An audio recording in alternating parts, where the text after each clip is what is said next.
भाजप आमदार आणि जलसंपदा मंत्री राधाकृष्ण विखे पाटील यांच्या अडचणीत वाढ झाली. विखे पाटलांच्या सहकारी साखर कारखान्यात आर्थिक घोटाळ्याचा आरोप करण्यात आलाय.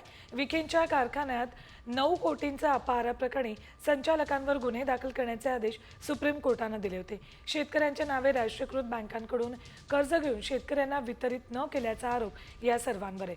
2004, 5 आणि 2007 साली अपहार केल्याचं फिर्यादीत नमूद करण्यात आलं असून तत्कालीन संचालक मंडळावर गुन्हा दाखल करावा यासाठी प्रवरा कारखान्याचे सभासद बाळासाहेब केरुनाथ विखे यांनी न्यायालयात धाव घेतली होती.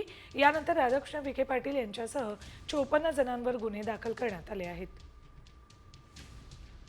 या भ्रष्ट मंत्र्याला, जो मंत्री इथल्या गोरगरीब शेतकऱ्यांच्याच तोंडचा घास पळवतो, असा मंत्री महायुतीच्या सरकारमध्ये चालतो कसा काय?